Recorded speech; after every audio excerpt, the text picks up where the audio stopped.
ikibazo c'impapuro z'inzira passport hamwe na murekarengane ayo laissez-passer ni ikibazo mbona kigoye abenegihugu. I Bujumbura baratonda ku murongo, aho mu Kayanza baratonda, harabari Ingozi baratonda, harabarindira amezi 3 bararishe muri OBR bakarindira iyo passport ntibayironka. Mbega n'ubukene bw'abakozi kuri ku rupapuro rubanuka mu zabukuru handitse kuri mise à jour de la carrière ko bakoze gushika muri Ruheshi 2022 ariko bakukuruka muri Ruheshi 2023. Mbega uwo mwaka wabaye imfaguza. Icaduteye amakenga twego twanyizwe kabiri. Ubwa mbere uwo mwaka ntibawuduhereye urukaratasi rujya rw'amanota ruhabwa abakozi ba leta birete de notation, kandi rero dukuye akarenge mu kwezi gukurikira kwa Mukakaro 2023 leta yaciye iha agasunuzo abakozi bari ku kazi muri bimwe bavuga yuko bijanye na emploi type.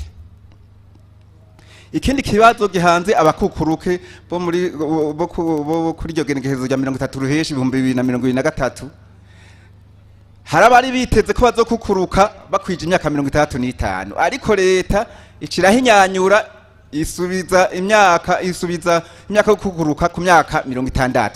Harabari barafasha amadeni bazi yuko bazoriha gushika kuri iyo myaka 35. Ngabo rero birukanywe bambe bakukurutse bataraheza kuriha amadeni. Amabanke yaciye abafatira pension.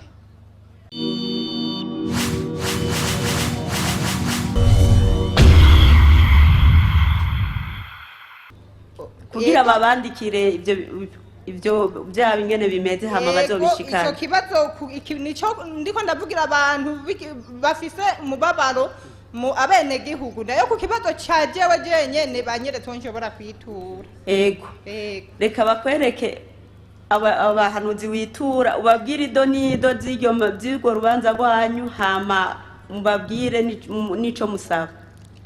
Ego murakoze. Ubundi jewe Ndayisaba Claude ndumwene gihugu uwo ngaha muri commune Kayanza. Ikibazo mfise yahoze ari intara ya Kayanza haraheze amezi ashika 15 isima yahora iva muri Buseko idashika ngaha mu yahoze ari intara ya Kayanza, kandi abari bajejwe kuyizana ntibahinduwe baracahari n'ubu barayitora. Ikibazo cahabaye ni ikihe kwitagishika aho yategerezwa gushika? Uno musi ko uwuguze umufuko w'ibihumbi 63 n'ayarenga ko ashobora kuwuronka, ujya mufuko wubahirije igiciro ca leta uzoshikira abo mu yahoze ari intara ya Kayanza ryari?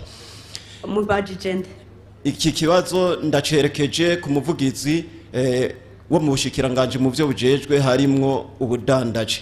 Ikibazo murazi neza ko abo bantu bahora bayizana mu Kayanza n'ubu bakitora. Nuno musi abajejwe intwaro mfatiye nk'uwo muri commune Kayanza ari ngaha arabizi neza cyane, ahubwo mbere we wavuga nibyaba bibagora kuyishikana nibarondera abandi bashobora kuyizana igashikira bene gihugu, na cyane ko mu byo twama twumva muri yambona kazoza y'igihugu twiyumvira ko n'inyubako nziza zirimwo. Ikibazo kigira kabiri, abacukura ubutare muri zone Kabuye ni ngaha muri commune ya Kayanza barafise ikibazo kijanye n'umuyaga nkuba biturutse ku cuma gitanga umuyaga nkuba transformateur, bakaba bamaze kugenderwa n'imigwi ishika 2. Umugwi wa mbere ukaba wari urimwo n'umushikiranganje mu vyajejwe harimwo amasoko ntanga nguvu. Umugwi wa kabiri nawo wari uwo mu biro by'umukuru w'igihugu, umwe wari umaze imisi uri kuragendera ibibanza bitandukanye vyimbwamwo ubutare. Abo bose bagiye bemera ko ico cuma kigiye kuboneka, ariko ikibazo aho kiri naha none ko bagumye barindiriye umugwi waheruka kuza waje itariki 23 z'ukwezi kw'icumi na kabiri mu mwaka uheze, ko bagumye barindiriye uno musi ingorane ziri hehe ko bahawe bemerewe ariko ivyo bemerewe ntibibashikire, ari naco bidoga ko gituma n'umwimbu baronka ari muke kubera bakoresha twa dufuni. Murakoze. mwifuza kwishurwa nande kuri iki kibazo? Iki kibazo twipfuza yaba nk'umuvugizi wa Regideso ari ngaha niwe ari kucishura, kuko umushikiranganje mu byo ajejwe harimo amasoko ntanganguvu uwahahora yaracumvirije yarakize. Murakoze. N'ubu umuvugizi w'ubwo bushikiranganje ngira yacumbise araza kugira icyo akubwira. Ukurikira. Murakoze. Je nitwa Vicente Nzobonimpa, nkabamba kuri uwo mutumba duhagazeko muri komine Kayanza intara ya Butanyerera. Mfise ibibazo bibiri. Ikibazo ca mbere ndagitumbereza umuvugizi w'ubushikiranganje bw'abakozi n'akazi, kandi ari nawe ajejwe abakukuruke. Ikibazo ca kabiri ndagitumbereza ku muvugizi w'ubushikiranganje bw'intwaro ya hagati, iterambere hamwe n'umutekano. Ikibazo ca mbere, jewe ndumwe mu bakukuruke bakukurutse itariki 30 ruheshi 2023. Twakukurutse Kivunga. Mbanje gushimira umumenyesha makuru Masudi ko yatwarije ikibazo c'abakukuruke, ariko ibibazo by'abakukuruke ni byinshi, mbere byomenywa n'ababagaruburo. Ubwa mbere oya songora nitwo bivugira hano byose, uvuge uno munsi ikibazo ubugituye nico mwipfuza yo bafasha kubera mwanya ni mutoya. Umuvugizi w'ubushikiranganje bw'abakozi n'akazi, mbega abakukuruke bo muri ruheshi 2023 bazorenganurwa ryari?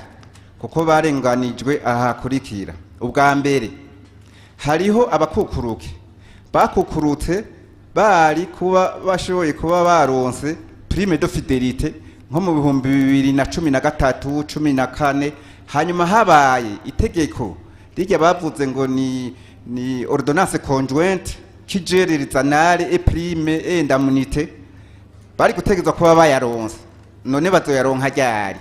Ica kabiri, hari abakukuruke muri urwo runani rw'abakukuruke nyene ku rupapuro rubanukika mu zabukuru handitse kuri mise jour de la carrière ko bakoze gushika muri ruheshi 2022, ariko bakukuruka muri ruheshi 2023. Mbega uwo mwaka wabaye impfaguza. Icaduteye amakenga twebwe twanyizwe kabiri. Ubwa mbere uwo mwaka ntibawuduhereye urukaratasi rujya rw'amanota ruhabwa abakozi ba leta birete de notation, kandi rero dukuye akarenge mu kwezi gukurikira kwa mukakaro 2023 leta yaciye iha gasunduzo abakozi bari ku kazi muri bimwe bavuga yuko bijanye na emploi type. Ikindi kibazo gihanze abakukuruke bo muri kuri iryo genekerezo rya 30 ruheshi 2023, harabari biteze ko bazokukuruka bakwije imyaka 35, ariko leta icirahinyanyura isubiza imyaka yo kukuruka ku myaka 60. Harabari barafasha amadeni bazi yuko bazoriha gushika kuri iyo myaka 35. Ngabo rero birukanywe bambe bakukurutse bataraheza kuriha amadeni, amabanke yaciye abafatira pension. None ico kibazo leta izociga gute? Nyabuja hari itegeko songora abandi bashikirwa. Nyabuja hari itegeko mpuzamakungu rivuga mugari mu Gifaransa rivuga ko la pension n'est ni cessible ni cessable sauf en cas de perte en cas de dette envers l'État canke ndavyibagiye gatoya mugabo iryo tegeko ryo rirahari. Ego bavyumvise. Ikibazo ca kabiri aco cyo gusozera. Oya sozera. Ni kibazo nerekeje ku muvugizi w'ubushikiranganje bw'intwaro ya hagati. Ikibazo c'impapuro z'inzira, passport hamwe na muri karengane ayo laissez passer ni ikibazo mbona kigoye abenegihugu. I Bujumbura baratonda ku murongo, aho mu Kayanza baratonda, hari abari Ingozi baratonda, hari abarindira amezi 3 bararishe muri OBR bakarindira iyo passport ntibayironke. Mbega ni ubukene bw'abakozi murakoze canke ni ubumenyi buke bw'abakozi canke ni intunganyo itameze neza y'ico gisata? Murakoze. ego bavyumvise baraguha umuco. Ikibazo nagomera cerekeze ku muvugizi w'ubushikiranganje bw'indero, tukavuga tuti twebwe abanyeshuri twize kuri Université de Colline ngaha mu Kayanza twarize turaheza, mbere turanaronka n'amadiplome de baccalauréat turayaronka. Ariko rero icagiye kuvyura induru hageze ko komisiyo d'entraînement de diplôme ikorana, iyo komisiyo yacitangaza yuko izo diplôme atarizo, mbere zitegerezwa gusubirwamwo. Natwe turonka urwandiko tubwira yuko dutegereza gutanga ibihumbi 40 buri munyeshuri kugira ngo abakozi bazoza gufasha gukora icyo gikorwa ntibamaramare. Aho hari mu mwaka w'ibihumbi 2020 twaragiye ngaho turatanga amafaranga, turabaza abachef de département baciye kuri Université de Colline tinone ico gikorwa kigeze hehe, batubwira ati rindira. Turasubira turabaza regiteri wa Université de Colline, aravuga ati ico kibazo kiramurengeye. Tukavuga ati rero ntitubona twebwe nk'abanyeshuri twaciye kuri university yuko tugiye gutazira yoye, kandi abanyene iyo kaminuza bahari bose bakwiye. Ikibazo nico kibanje. Murakoze. Imvo batanga nizihe kugira ntimuronkoswe amadiplome yanyu?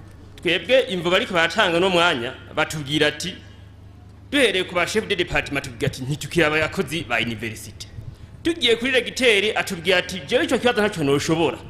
Niyo mpamvu tuvuga ati reka twiture umuvugizi mushikiranganje w'indero arabe icyo yodufasha, kuko turiko turamererwa nabi cyane ku buryo uno mwanya nta document nimwe dufise. Birete mu wa mbere barayitwaye, yo mu wa kabiri, yo mu wa gatatu, kugeza naho na diplome bayijana. Murakoze. Ukurikira. Murakoze kumpa kanya. Jewe nitwa Naramabuye Emmanuel, va ku mutumba Kivuvu, zone Kabarore, komine Kayanza, intara Butanyerera. Mpagaze ngaha mbariza koperative Sangwe Kivuvu. Koperative Sangwe Kivuvu yari koperative nk'izindi ikora imigambi y'iterambere. Kuva muri 2023 yahagaritswe n'umushinga amateka Ndagijimana Vincent. Twararimye ibigori turabimuha atwara kwihingurira iwiwe, n'ubu ntaratanga amahera ya koperative Sangwe. Twe twamuhaye ideni, none rero twebwe twarabuze aho tubariza kuko afise ubudahangarwa. Ego none jewe iki kibazo nagitumbereza ku muvugizi w'umukuru w'igihugu, kuko nyakubahwa Sebarundi Nyiraniwe yomuhumuza atanga ayo mahera y'ibyo bigori, kuko yabijanye ku ihinguriro ryiwe riri ku mutumba wa Songore, barabikoramwo ubufu, ntiyaduha amahera. None kugeza ubu imyaka 3 iraheze, ayandi makoperative Sangwe yo mw'intara ariko arakora, ariko wewe tumwishuje yirabiye hirya.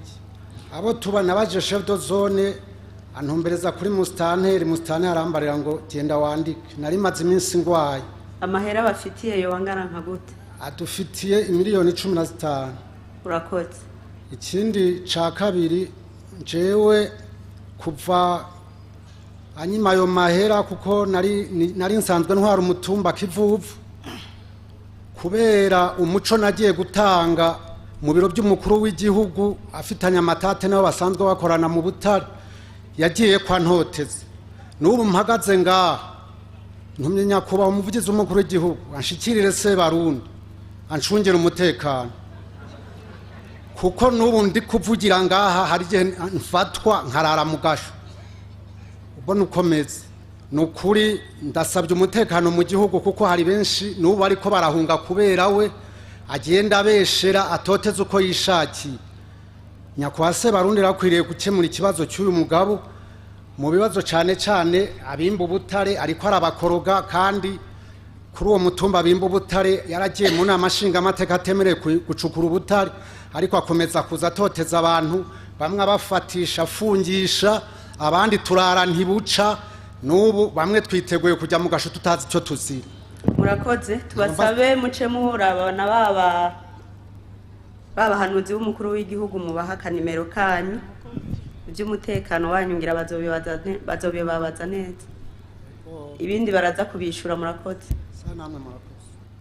murakoze nitwa Nakarutimana Chantal nkaba mvuka muri komine Kayanza zone Kayanza mutumba wa Bubezi nkabandi ngaha nje nserukira ishirahamwe ry'abarimye b'ikawa yitwa koperative dusangira ijambo ifise icicaro mu Kabuye. Twebwe ingorane dufise muri iyo koperative ni koperative imaze imyaka 19 yitunganije ikwije ibisabwa byose kandi iyo koperative yari yaje kubika ikibazo ku barimyi aho abarimyi barara ku matonorero iminsi 3 ikarenga bakagwarira n'ingwara zitandukanye. Hama turabahoro turiyumvira gushinga koperative nkuko nyakwigendera yari yabwiye abene gihugu ko bahurikira mu makoperative. Ingorane rero dufise ku uwo mwanya haraje itegeko twari dufise amasantre de transit atandatu ribuza kwakirira ikawa kwayo masantre de transit. Urugendo rw'itonorero ryacu rufise amasaha 5 uri kurajayo tukaba dushorerwa n'abanwanyi bashika ku 4,500 baca badutegeka yuko twogira tablette imwe tuza turakira mwabo barimyi bava mu mihinga itandukanye. Iyo tablette nayo ntishobora kurenza abantu 50 ku munsi mu bantu 4,500 barenga kandi bagaca baduha ikiringo gitonya cyo kwakira abo banwanyi. Nukuvuga duhereye nk'iki gihe n'ukwezi kwa 5 kuzohera no kwa 6 abanwanyi batarashobora kuja mu iyo tablette na cyane cyane ko bariko bategeka yuko umurimyi w'ikawa wese gushika mu kwezi kwa 5 azoba yahembwe. Turarushe rero kubera ayo masantre de transit batwatse dufise abavyeyi bakuze abapapa banyokuru ubwo rugendo rw'amasaha 5 ntiruriko ruraborohera. Musaba iki mugisavye? Twebwe ico twosaba ikibazo canje ndacerekeza ku muvugizi w'umukuru w'igihugu ngira ngo niwe yoshobora kutwakira ico kibazo. Dufise abavyeyi badashobora gushika kw'iryo tonorero twasaba yuko mwodufasha bakaturonsa ayo masantre de transit batwatse na urya turiko twegereza mu mbona kazoza igiterwa c'ikawa gisanzwe gifise abantu bakuze ntibashobora gushika kw'iryo tonorero ryabo kandi niyo tablette ntibashobora kuyikwiramwe mu kiringo baduhaye. Twe twarasavye yuko nimba bishoboka nimba iyo tablette babona twoyigurira twopfuma tuzigurira mugabo tukorohereza abanwanyi bacu na burya ari itonorero ryabo biyubakiye bakiyubakira n'ihangara ariko gushika ariko bategekwa gushorera ahantu batashize imitahe. Twasaba rero ko mwodufasha mukadukomoreza ayo masantre de transit kugira tworohereza abene gihugu bacu. murakoze. Murakoze ubugira 9. Jane Twanduwimana Esperance hamba ku mutumba wa Kirema komine Kabarone intara ya Butanyerera. Mpagaze ngaha kubera ikibazo c'umuganje akora muri societe Komebu.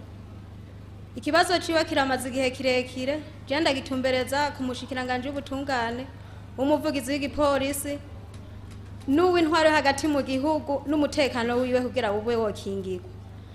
Umugabo wanje arigeze guhagarikwa mu kibanza yakoreramwe yahawe na societe hagarikwa n'umugwiza atunga Ndagijimana Vincent amaze imyaka 2 mu gasho ariko ararengana abona kwemera ko yarenganijwe ararenganurwa mugaye imyaka byose yimaze ari mu gasho. Mu kwezi kwa 11 k'uyu mwaka turangije yaratumijwe ko muri parike yitavye aca asanga uwo mushinga amateka Ndagijimana Vincent ni wari muri parike isaha 2 z'ijoro bari bamushize mu gasho imisi 2 heze ararekurwa. Ubu mu uyu mwaka unyene dufise mu kwezi kwa 2 itariki 12 yariko aramanuka agiye Bujumbura kureba wa mwimbu yegeranye wa societe kubera afise abaserukira mu kibanza societe yamuhaye agiye kureba ko societe ko mu bicukira ubutare mu ntara ya Kabarore. Yariko araja kureba ko wa mwimbu washitse mu kibanza caho wategerezwa kuja yafatiwe mu nzira baca baramuhagarika acajanwa mu iperereza. Twamaze ukwezi kose utazi yari ubu tuvugana numvise ngo ageze mu ibohero rikuru rya Mpimba sinzi icyo ariko arazira, sinzi ko wa mushinga amateka n'ubari wariko amukurikirana mwirukako. Je nagomba yuko yorekugwa hamwe umutekano ugakingirwa n'umuryango tukaronka amahoro. Urumva ko agomeza buragizwa ibyo bintu mwora mukabikurikirana n'ukuri twe turarusha. Ego ariko namwebwe mwiture baba hanuzi bo mu biro by'umukuru w'igihugu mu biganire niyo dosiye yanyu bayumve. Je nitwa Niyokwizera Patricie nkaba mba ku mutumba wa Kirema. Ikibazo fise ndagitimbiza ku muvugizi w'umukuru w'igihugu n'ubutungane. Uryo umugabo wanje ku itariki 16 z'uku kwezi kwa kabiri yarafashwe afatirwa ngaha mu Kayanza. Afatiweho numva ngo bamujanye mu iperereza. Bamujanye mu iperereza aramara y'ukwezi. Mwaka kanya numvise ngo ari mu ibohero rikuru ry'Ibujumbura. Mugabo gusa mwaka kanya niyisa yari imbere yaho 2020 bari baramupfunze amara imyaka 5 azira itongo giwe. Mugabo iryo tongo uwo mugwiza atunga Vincent yararituguriye ibyonya birahera. Bimaze guhera shira hamwe yakorera Komebu ryaramuhaye akazi ko gucukura ubutare kwa yarafise abakozi. Bigenze gutyo burya aciye amusanga kwa kakazi aca mubarira ati waho hantu uri kurakorera jewe nta mahoro uzohandonkana. Kuva bimubariye nta n'ukwezi kwaheze batamufashe kandi aho hantu yakorera muri Komebu bari baramuhaye umuzibukira. Rero Umupfaso namwebwe tubasabe mwiture babahanuzi kuko nibo bafise umwanya wo kubumviriza neza byose mubabwira ingene byifashe hama mubasigira n'akanimero kanyu. Nabyumvise mugabo mwampa akajambo gato mwamukoze. Yego. Urabona ingene byaciye bigenda ahantu ko Komebere yamuhaye umuzibukiro umugabo wanje bace bamuhaha akazi. Bigenze ukaca mubwira ati we naho baguhaye ntabwo uzohankorana. Bimaze gukurikirana gutyo urumva yuko bace bamufatisha. Uwo mugwiza atungana ubuyigamba ati ntabwo azomva nayo ikintu cyose kibaye mu butungane jemba ndakizi. Rero ikintu je no basaba mworeba mukaturenganura kubera twe turarushe turahangayitse. Buri munsi umuntu niyo kwama mugashazira ubusa atakintu na kimwe aba yakoze. Kandi abo bantu naho tuvuze twe turi abantu babiri bafasha abantu benshi bose natwe ubu ntidufise aho turara rubunda n'abana n'umuryango. Abantu bose nta kintu na kimwe dufise twihereza kubera uwo mugwiza atunga Vincent kandi ari umushinga amateka twitoreye mureba mukaturenganura.